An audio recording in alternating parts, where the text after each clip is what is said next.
Imagine that you signed up for your first ever marathon. You've practiced, you've prepared, but the night before, you're starting to feel anxious. What if you're not going to sleep before your big race? The hours are ticking forward, you're getting more anxious, more panicky, and you decide to Google this, to search online, to go on Reddit. This is exactly what happened to a member of our community, Liz, and she shared what she found during a night of marathon Googling.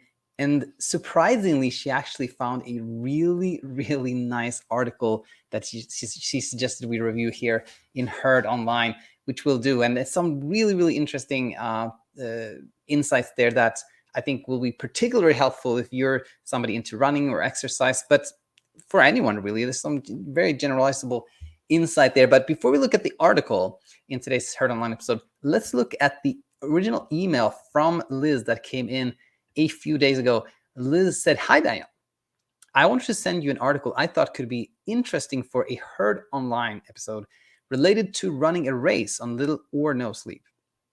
I found the article the other weekend when I couldn't sleep before my first road marathon and couldn't help but do some middle of the night Googling, smiley. I found reading about lack of sleep before a race fascinating. It made me feel so much better about things and amazed at what the human body can do. Then I found some Reddit threads where others were asking if they should bother still racing when they couldn't sleep the night before, worrying that the race would be ruined, etc. The responses were so positive and so supportive. It really made it seem like it is a common issue, insomnia or not, and was so nice to see people encouraging others that they would not only get through it, but could still have a great race day. There was even a comment about how the men's marathon world record holder said in an interview that he had trouble sleeping the night before taking down that record. So this was the not the entire email actually from Liz, because we're actually gonna read the last part of this and see how things went for Liz. Liz will share with us how her road marathon went, and as we head over to the article she found that she is suggesting for today's Heard Online, this just reminded me so much of Karsten Warholm, the men's 400-meter hurdle world championship holder. He broke that world record in the most recent Summer Olympics. And similarly, he had a sleepless night the night before taking down that record in a major way.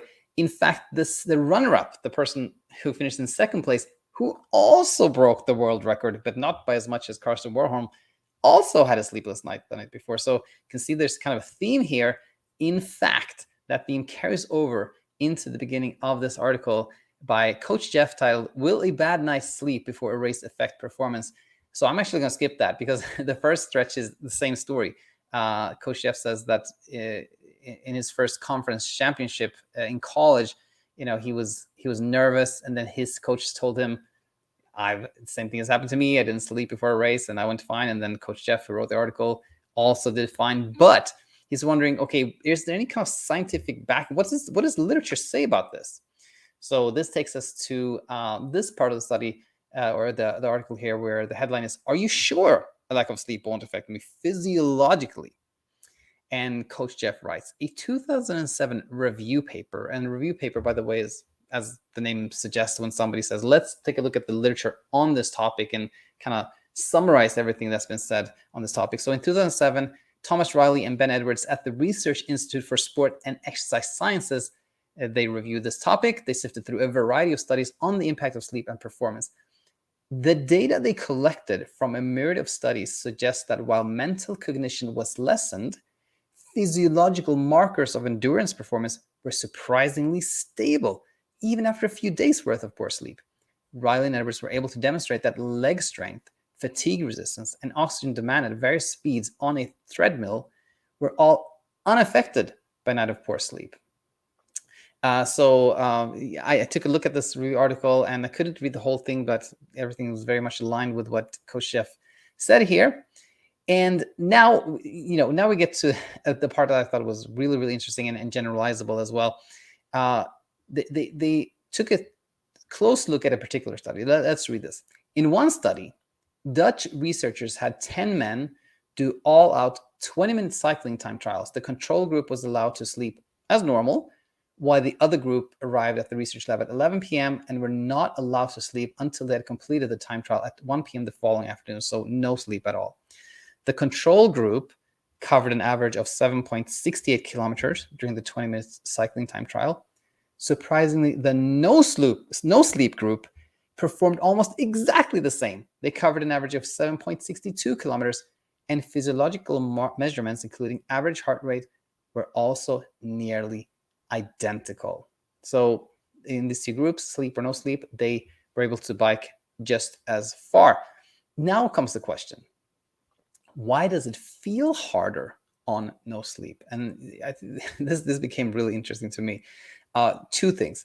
Firstly, Riley and Edwards reviewed noted that subjects rated their perceived efforts higher when sleep deprived.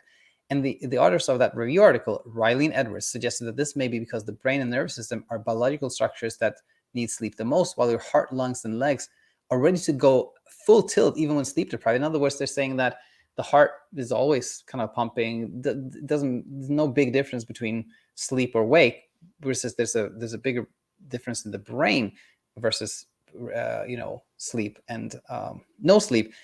But I will argue that I think there's truth there, but maybe not in the exact same that the authors intended, and we'll get to that in a second. But let's read a really interesting part here, we'll jump in here where it says, "But here's the kicker. This is demonstrated quite nicely in the above mentioned study on Dutch cyclists. Remember the one where 10 cyclists were either sleep deprived or not sleep deprived, and they biked for 20 minutes. The researchers also had both groups estimate how far they had ridden during the time trial. The control group guessed 7.26 kilometers, pretty close to their actual output. However, the sleepless group estimated only 6.5 kilometers, almost a full kilometer short. In other words, what they found was that the group that had slept like they typically do, they thought they had done quite well. The sleep deprived group, they thought they hadn't done that well. In other words, the narrative, the storyline, the perception of how well we perform when we sleep less changes. How we actually perform doesn't change very much, and if at all. And this is I think very pertinent when it comes to like physical activity and physical output and performance, etc. But we see the same.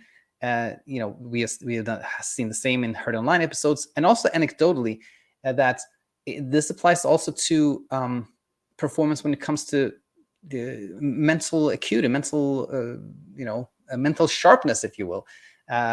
People have sleepless nights and do spectacularly well on their entrance exams to medical school or something like that. We've seen that surgeons have no higher complication rates, whether they were sleep deprived or not, and performing surgery requires not only physical output, but the mental sharpness too.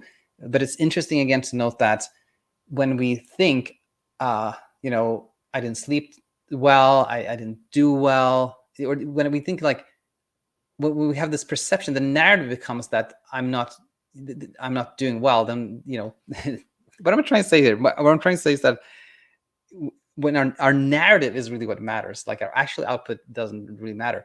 And so it is not as affected by the sleep as we may think it is. That's kind of what I'm trying to say here. But now, with all this said, you may be wondering, what happened to Liz?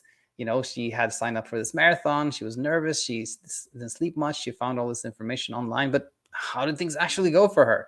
Let us jump back and find out. Liz says the following. I ended up getting maybe 2 hours the night before my race, and I really actually didn't feel like it affected me either. It was another cool way to show my brain that not getting enough sleep sometimes is not a disaster, and I can do something physically and mentally challenging, like run a marathon after. In other words, maybe looking a little bit different to the study, Liz didn't even feel like it affected her.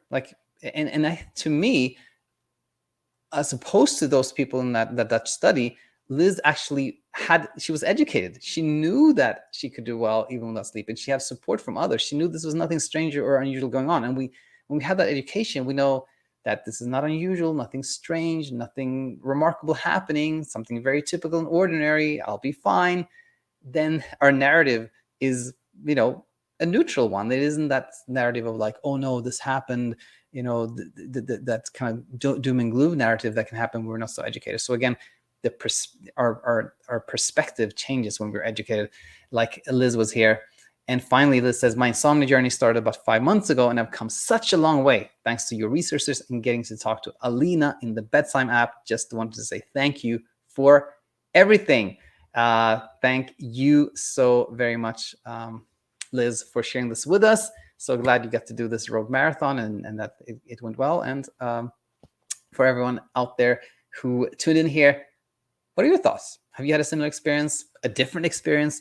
Any thoughts, please share them in the comment section. And with that, we will wrap up for today. Oh, no live Q&A tomorrow. Happens to be my birthday. So I'll have something else planned than answering questions for tomorrow, but we'll be back real soon with more content. So I'll see you soon. Bye-bye.